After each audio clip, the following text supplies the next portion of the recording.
The real estate closing took 3 hours. My parents sat across from me at the conference table, bewildered by the stacks of paperwork, while my attorney explained each document with practiced patience. This establishes the family trust, Margaret said, pointing to a particularly dense paragraph. The property is held in trust with your parents as primary beneficiaries.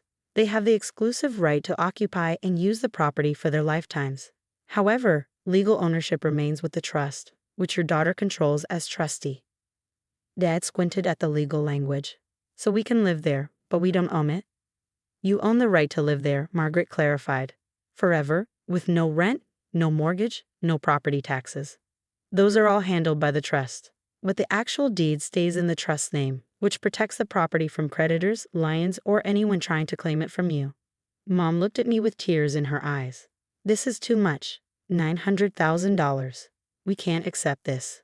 You already worked 40 years at jobs you hated to raise me and pay for my education, I said quietly. This is me saying thank you. You deserve to retire somewhere beautiful. The villa was in a gated retirement community in Arizona, desert views, mountain sunsets, 2 bedrooms, 2 bathrooms, a small garden, and a community pool. Everything they'd ever mentioned wanting in their retirement dreams during my childhood. I'd made my money in software development, selling the cybersecurity company I'd built from my apartment to a major tech firm for $38 million when I was 32.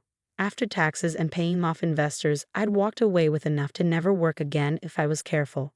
I chose to keep working, consulting and investing because I liked the challenge. But I also chose to take care of the people who'd taken care of me.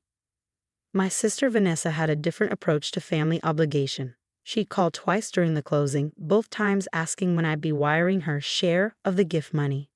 I'd declined both calls. Vanessa was 5 years older than me, married to a perpetually unemployed man named Kyle, with 3 kids under 10. She'd spent her 20s bouncing between retail jobs and her 30s bouncing between multi-level marketing schemes that never quite delivered the promised income. She viewed my success as a family asset that should be distributed equally, despite having contributed nothing to its creation. The housewarming party was scheduled for Saturday afternoon, 2 weeks after my parents moved in. I'd hired caterers, invited their friends from their old neighborhood, and arranged for a small band. My parents deserved a celebration. I flew in Friday night and stayed at a hotel near their community. When I arrived at the villa Saturday morning to help set up, something felt wrong immediately. There were children's bikes on the front porch. Toys were scattered across the small garden my mother had been excitedly planning. A minivan sat in the driveway that wasn't my parents' car. I used my key to open the front door. The living room had been transformed. My parents' carefully arranged furniture was shoved against the walls. Air mattresses covered the floor. Children's clothing was piled on every surface. The kitchen was a disaster. Dishes stacked in the sink, food left out on the counters, the refrigerator door hanging open. I found my parents in the smaller bedroom, the one that was supposed to be the guest room. They'd been moved out of the master bedroom. Dad was sitting on the edge of a bare mattress, looking defeated. Mom was folding clothes with shaking hands, tears running down her face. What happened? I asked, though I already knew. Vanessa showed up Wednesday, Dad said quietly. Said Kyle lost another job. Said they were getting evicted. Said they just needed to stay for a few days until they figured things out. And you let them? She's our daughter, Mom said, her voice breaking. What were we supposed to do? Let our grandchildren be homeless? I walked through the rest of the house. Vanessa and Kyle had taken over the master bedroom, their belongings spread across every surface. The children had claimed the second bathroom entirely, their toys floating in the bathtub. The garage was full of boxes and furniture, apparently everything from their apartment. Vanessa emerged from the master bedroom in pajamas at 11 in the morning, looking annoyed at being woken up. Oh, you're here. Good. We need to talk about increasing the food budget. 3 kids eat a lot, and Mom keeps buying the cheap stuff. Get out, I said calmly. She laughed. Excuse me? Pack your things and leave. This house is for Mom and Dad's retirement, not for you to move your family into. This is a family house, Vanessa said, her voice rising. Mom and Dad have way more space than they need. They can share with family. That's what family does. They're not sharing. You're taking over. They're sleeping in the guest room. Because the master has better closet space for our family's stuff. They don't need that much room. They're old. They don't have anything. Kyle appeared behind her, scratching his stomach through a stained t-shirt. What's going on? My sister thinks she can kick us out, Vanessa said, like she owns the place.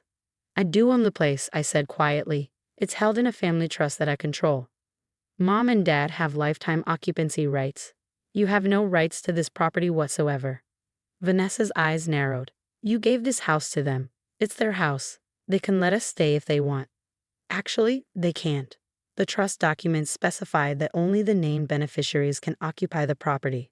Anyone else constitutes a violation of the trust terms and can result in removal by legal means.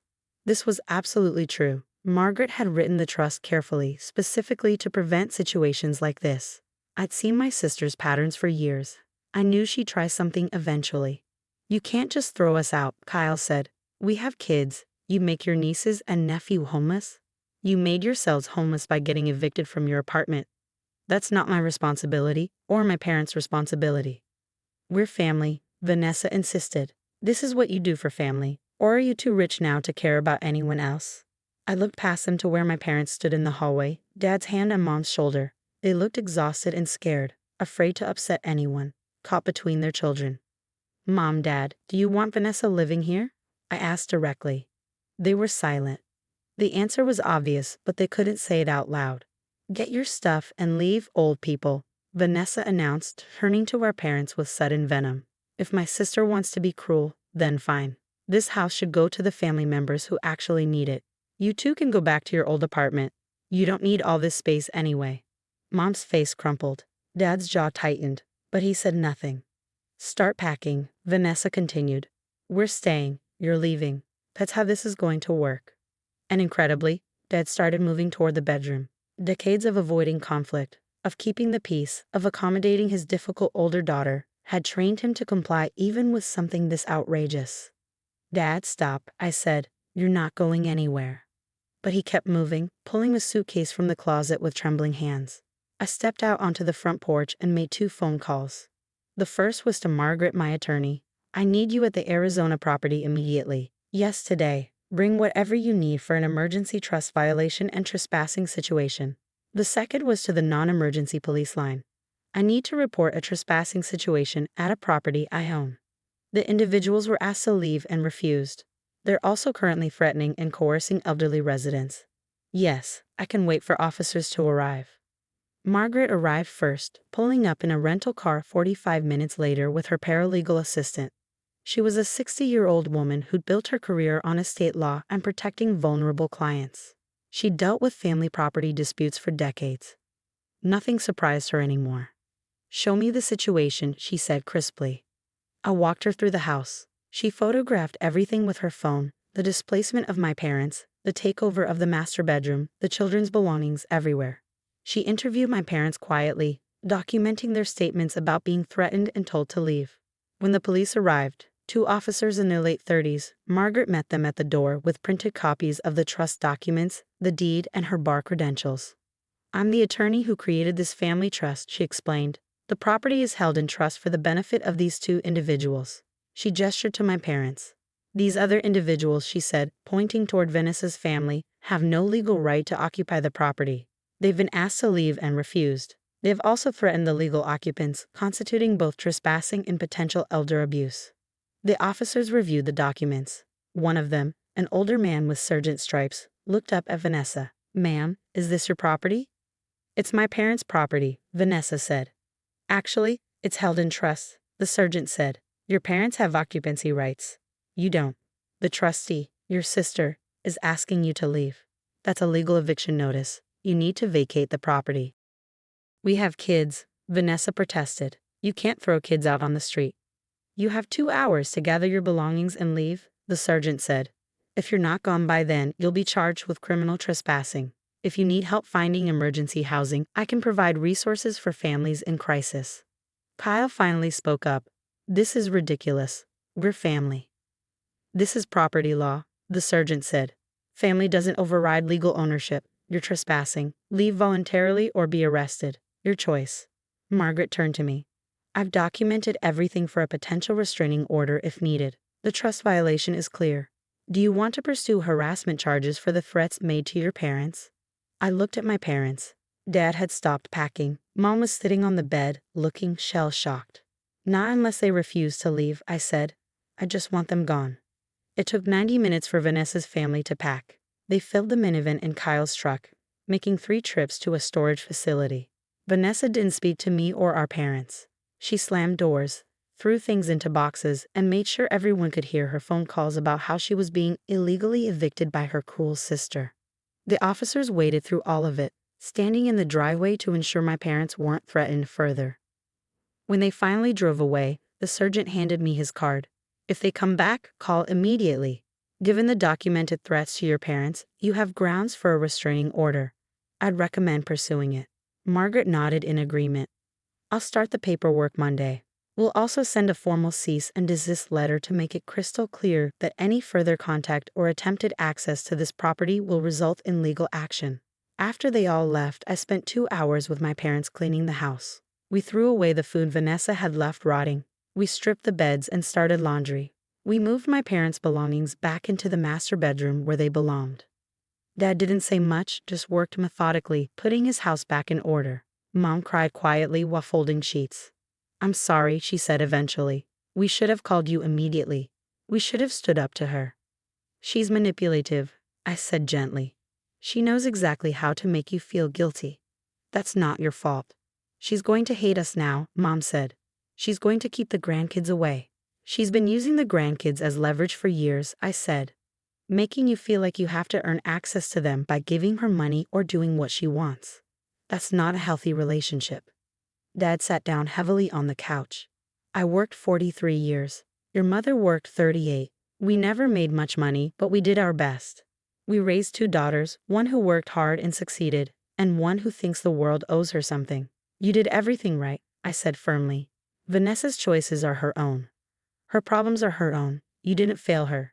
She failed herself.